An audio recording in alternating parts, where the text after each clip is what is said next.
Shalom Bapak Ibu Saudara terkasih, puji nama Tuhan kalau hari ini kita boleh ada sebagaimana kita ada. Itu semua karena kasih dan anugerah Tuhan. Saya berdoa kiranya hari ini kita semua dalam keadaan sehat dan baik-baik saja. Bapak Ibu Saudara terkasih, mari kita merenungkan sebagian dari firman Tuhan yang saya ambil dari Yesaya 55 ayat 8 sampai dengan 9. Sebab rancanganku bukanlah rancanganmu, dan jalanmu bukanlah jalanku. Demikianlah firman Tuhan. Seperti tingginya langit dari bumi, demikianlah tingginya jalanku dari jalanmu, dan rancanganku dari rancanganmu.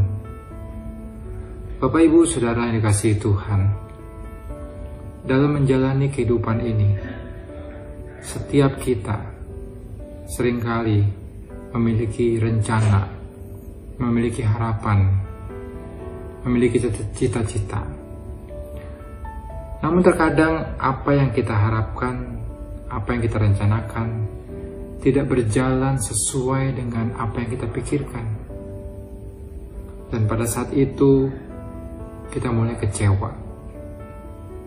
Kita mulai meragukan kehadiran dan kasih Tuhan.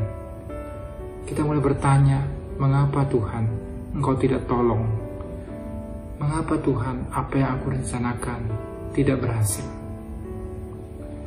Ayat firman Tuhan yang baru saja kita baca berkata, sebab rancanganku bukanlah rancanganmu, kata Tuhan, dan jalanmu bukanlah jalanku, kata Tuhan. Jadi artinya, terkadang apa yang kita pikirkan, apa yang kita rencanakan, belum tentu sejalan dengan apa yang Tuhan rencanakan dalam kehidupan kita. Kenapa kita kecewa? Karena kita tidak mengerti rencana Tuhan dalam kehidupan kita. Bapak Ibu Saudara yang dikasihi Tuhan,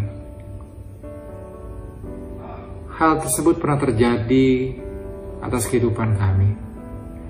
Satu kali dalam pergumulan kami untuk memenuhi kebutuhan keluarga, kami dihadapkan pada kebutuhan pembiayaan yang cukup besar.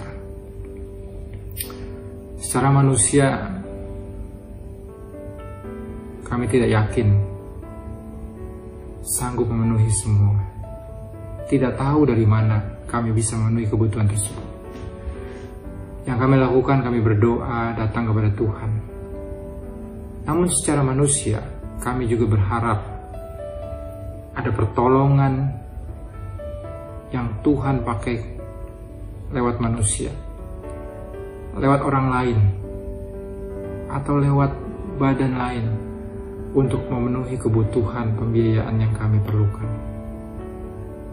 Tapi Bapak Ibu Saudara kasih, Tuhan kita sungguh ajaib. Dia sungguh mempunyai rancangan yang tidak sama dengan apa yang kita rencanakan.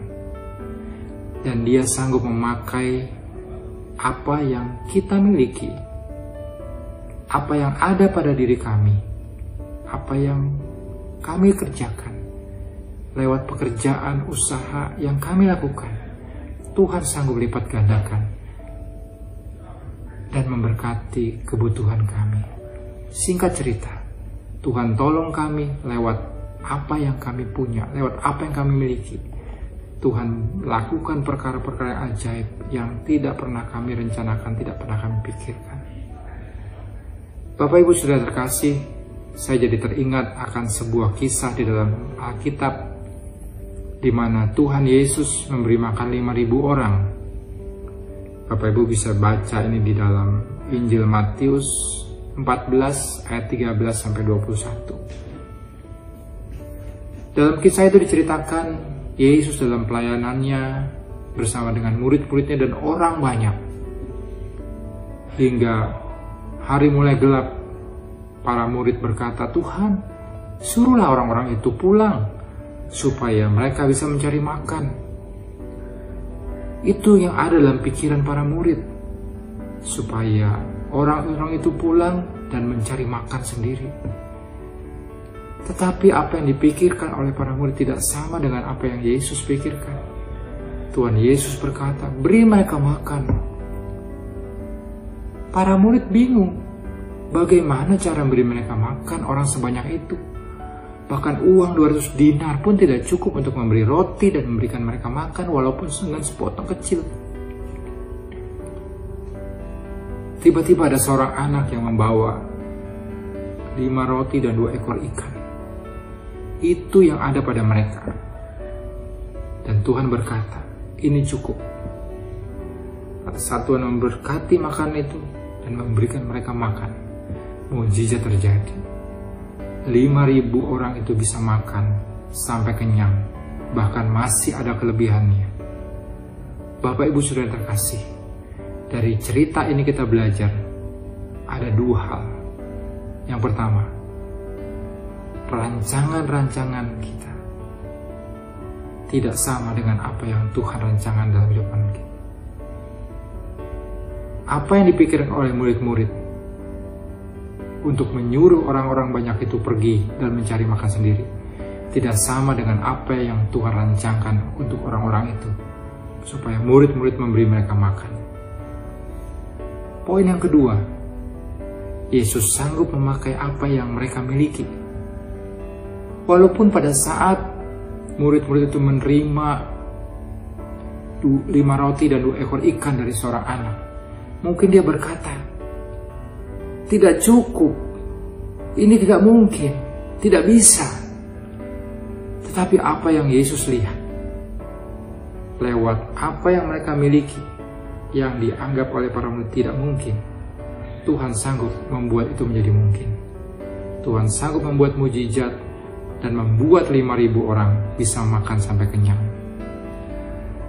Bapak Ibu Saudara yang dikasihi Tuhan, hari ini, jika saudara sedang ada dalam persoalan, jika Bapak Ibu sedang mengalami suatu masalah yang begitu berat,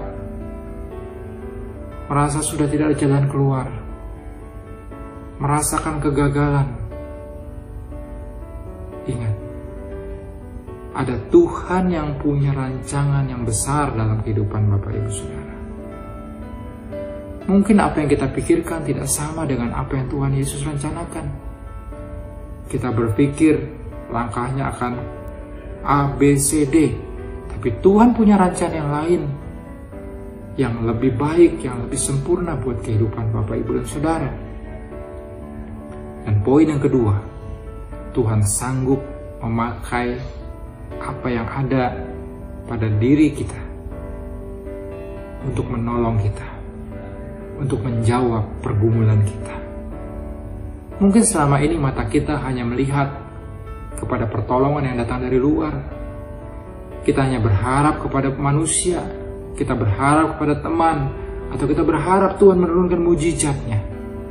Tapi pagi ini Tuhan berkata, Tuhan sanggup memakai apa yang ada dalam dirimu untuk menyatakan kuasa dan pertolongan Tuhan. Lihat ke dalam diri kita, apa yang ada dalam kehidupan kita.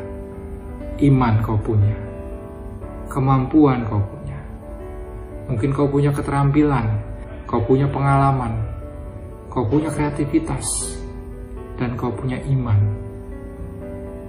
Apa yang tidak mungkin bagi manusia, mungkin bagi Tuhan.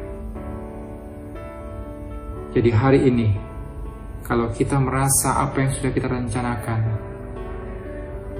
tidak sesuai dengan apa yang kita harapkan, ingat, rancanganmu bukanlah rancanganku, kata Tuhan. Bapak Ibu Saudara yang terkasih, sebagai penutup, mari kita buka satu firman Tuhan dari Yeremia 29 ayat 11. Firman Tuhan berkata demikian, sebab aku mengetahui rancangan-rancangan apa yang ada padaku mengenai kamu. Demikianlah firman Tuhan, yaitu rancangan damai sejahtera dan bukan rancangan kecelakaan, untuk memberikan kepadamu hari depan yang penuh harapan. Jadi hari ini, percayakan semua rencanamu kepada Tuhan. Karena Tuhan mempunyai rancangan damai sejahtera untuk kehidupan Bapak, Ibu, Saudara, dan saya. Selamat menjalani kehidupan, jaga kesehatan, sukses selalu. Tuhan Yesus menyertai kita semua. Haleluya. Amin.